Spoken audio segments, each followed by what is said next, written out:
Well, students, welcome back to my channel Dipankar Sir's Classes. আমরা last ভিডিওতে যে জিনিসটা নিয়ে ডিসকাস করেছিলাম সেটা হচ্ছে গিয়ে exam pattern for class 10-12 student of CBSE, যেখানে আমরা দেখেছি যে সিবিএসই যে মডেল কোয়েশ্চেন পেপার আপলোড করেছে সেখানে সব থেকে বেশি ওয়েটেজ বা ইম্পর্টেন্স দিচ্ছে কম্পিটেন্সি বেসড কোয়েশ্চেনে, যার অ্যালোটেড মার্কস হচ্ছে 50%।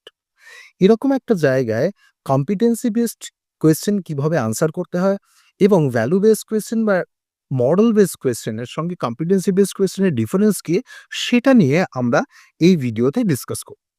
কম্পিটেন্সি বেসড কোয়েশ্চেন সব থেকে যে জিনিসটার উপর ফোকাস করে সেটা হচ্ছে রিয়েল লাইফ সিচুয়েশন, যেখানে তোমার যে ফ্যাক্ট বেস স্টাডি রয়েছে বা মেমোরাইজিং বেস স্টাডি রয়েছে সেটা কোনো কাজে আসবে না।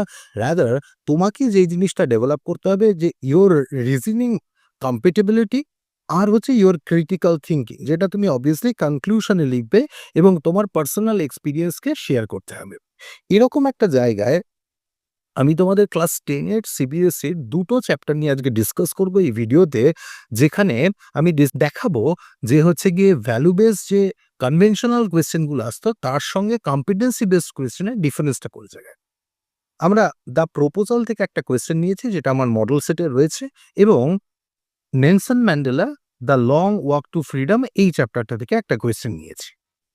এবার যদি আমরা দেখি লাস্ট ইয়ারে একটা কোয়েশ্চেন এসছে, what lesson do you learn about greed and materialism from the character of Lomov in the play the proposal. যদি এই কোয়েশ্চেনটা আসতো এবং সেটা যদি ভ্যালু বেসড কোয়েশ্চেন হতো, মানে অবভিয়াসলি এটা ভ্যালু বেসড কোয়েশ্চেন, আর এই ভ্যালু বেসড কোয়েশ্চেন আমরা কোন কোন জায়গায় ফোকাস করতাম, অবভিয়াসলি লোমফের ক্যারেক্টার, যে ক্যারেক্টারের মধ্যে হচ্ছে গিয়ে Lomov is greedy in nature. Next হচ্ছে গিয়ে materialistic thinking, rather overshadowing the relationship and love. এই পয়েন্টসগুলো যদি আমরা লিখে ক্যারেক্টারটাকে ডিসক্রাইব করি, অবভিয়াসলি আমাদের আনসার কারেক্ট হবে। কিন্তু কম্পিটেন্সি বেসড কোয়েশ্চেনে আমি যে কোয়েশ্চেনটা মডেল সেটে ইন্ট্রোডিউস করেছি, কোয়েশ্চেনটা দেখো, if you were in Natalia's position and Lomov kept arguing instead of proposing, how would you resolve the situation to reach in practical solution. তাহলে অবভিয়াসলি দেখো এখানে কি করতে বলছে, নাটালিয়ার সিচুয়েশনে যদি তুমি থাকতে তাহলে তোমার পার্সোনাল এক্সপিরিয়েন্স কি হতো সেটা লিখতে বলছে। এরকম একটা জায়গায় সব থেকে যেটা ইম্পর্টেন্ট সেটা হচ্ছে দেখবে টেক্সটের প্রথমে রাশিয়ান সোসাইটি, রাশিয়ান ম্যারেজ নিয়ে বেশ কিছু জিনিস লেখা আছে, যেটা অবভিয়াসলি নাটালিয়ার ক্যারেক্টারে রাশিয়ান সোসাইটির ইম্প্যাক্ট পড়বে, সেটাকে নিয়ে তোমার যে ক্যারেক্টারটা রয়েছে সেটাকে তুমি বিল্ড আপ করবে ফার্স্টে। নেক্সট যে অবভিয়াসলি তোমার ক্যারেক্টারিস্টিক বা তোমার আন্ডারস্ট্যান্ডিং ওখানে লিখতে বলছে, তার মানে কি যে you are trying to avoiding the unnecessary arguments, rather try to settle the land dispute, rather use the communication and compromise to resolve the conflict, আর হচ্ছে গিয়ে showing Lomov your valuable concern over property. তাহলে কি হতো যে তুমি তোমার আন্ডারস্ট্যান্ডিংটা discuss করতো যে আননেসেসারি ওরা যে ঝগড়া করছিল সেটাকে অ্যাভয়েড করা যেত। এবার দেখো এরকম যদি তুমি আনসার লিখতে যাও, দেখো সেটা ওপেন বুক এক্সাম হোক বা ওপেন নোটস এক্সাম হোক, এটা তো বইতে লেখা নেই, এটা তোমার পার্সোনাল এক্সপিরিয়েন্স দিয়ে লিখতে হবে। তার মানে ইম্পর্টেন্ট কোন জায়গাটা, সেটা হচ্ছে চ্যাপ্টারটাকে আন্ডারস্ট্যান্ডিং, যে চ্যাপ্টারটা তুমি কত ভালো করে বুঝেছো, রাদার সেই চ্যাপ্টারটা নিয়ে তোমার আন্ডারস্ট্যান্ডিং বা ক্রিটিক্যাল থিঙ্কিংকে সেই জায়গাটাকে ফোকাস করা হচ্ছে। আমি আরেকটা কোয়েশ্চেন তোমাদের সাথে ডিসকাস করছি, সেটা হচ্ছে দেখো নেলসন ম্যান্ডেলার লং ওয়াক টু ফ্রিডম। তো লাস্ট ইয়ার এই কোয়েশ্চেনটা এসছে, what values do you learn from Nelson ম্যান্ডেলার struggle against the apartheid as describe in long walk to freedom. তো এই যে পার্টিকুলার কোয়েশ্চেনটা রয়েছে এখানে মোরলেস সব মডেল সেটে কোয়েশ্চেনটা রয়েছে, এবং যে আনসারগুলো রয়েছে সে আনসারগুলো প্রত্যেক বইতেই কম বেশি সেম। পয়েন্টসগুলো কি কি, সেটা যে ফ্রিডম, ইকুয়ালিটি আর জাস্টিস নিয়ে 2-4 লাইন লেখা রয়েছে। পাশাপাশি হচ্ছে গিয়ে ম্যান্ডেলার যে কারেজ, ডিটারমিনেশন অ্যান্ড ফরগিভনেস সেটা নিয়ে ডিসকাস করা রয়েছে।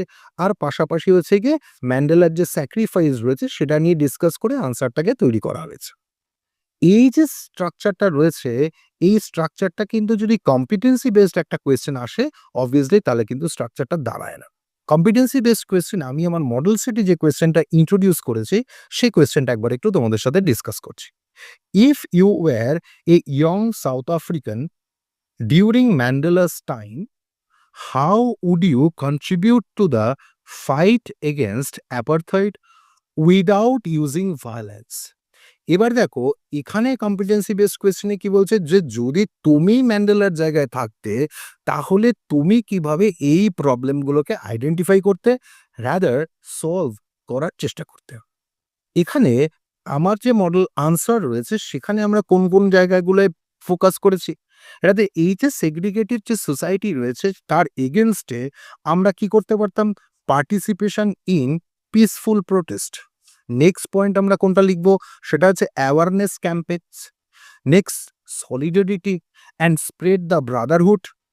Next education and empowerment for women and children and avoiding the non violence. যে এটা আমাদের আন্ডারস্ট্যান্ডিং যে ওই যে সোসাইটি রয়েছে আফটার ম্যান্ডেলাস পজিশন বা after going to the jail, যে ম্যান্ডেলা জেলে যাওয়ার পরে যে সিচুয়েশনটা ডেভেলপ করে সেই সোসাইটিতে আমরা উইদাউট ডুইং এনি ভায়োলেন্স আমরা কি কি করতে পারতাম।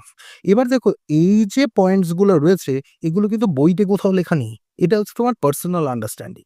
তাহলে এরকম একটা সিচুয়েশনে এই যে দুটো চ্যাপ্টার থেকে আমি ডিসকাস করলাম, আশা করি তোমরা বুঝতে পারছো যে শুধুমাত্র তুমি যদি ২-৪টে আনসার মুখস্থ করে যাও, তাতে কিন্তু এই পরীক্ষায় তুমি মোটেই ভালো রেজাল্ট করতে পারবে না।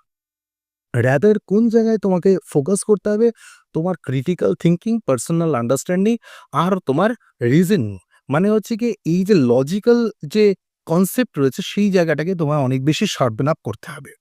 এর জন্যে আমার মডেল সেটের যে আনসারসগুলো রয়েছে সেখানে আমি পুরোপুরি ফোকাস করেছি এই আনসারগুলো আরো বেটার ভালো করে তুমি কি করে লিখতে পারবে। অবভিয়াসলি এর সলিউশন একটাই, সেটা হচ্ছে তুমি আমার যে ওয়েবসাইট রয়েছে www.dipankarsarsclasses.in সেখানে লগ ইন করতে পারো, রাদার তুমি আমার প্লে স্টোর থেকে আমার অ্যাপ ডাউনলোড করতে পারো, দীপঙ্কর সার্স ক্লাসেস যে অ্যাপ রয়েছে সেখানে লগ ইন করে তুমি কোয়েশ্চেন আনসারগুলো পড়তে পারো। আমি তোমাদের যে জিনিসটা সাজেস্ট করব সেটা হচ্ছে গিয়ে আমার যে প্র্যাকটিস সেট রয়েছে এবং তার আনসার্স রয়েছে, অবভিয়াসলি তুমি আমাকে হোয়াটসঅ্যাপ করলে কেউ না কেউ আমার এন্ড থেকে তোমাকে অবভিয়াসলি হেল্প করবে। তুমি সেই কোয়েশ্চেন আনসারগুলো পড়ে অবভিয়াসলি তোমার এক্সামের যে প্রিপারেশন সেটাকে একটা লেভেল আপ করার চেষ্টা করো। আশা করি তোমাদের খুব সুবিধা হবে। Thank you.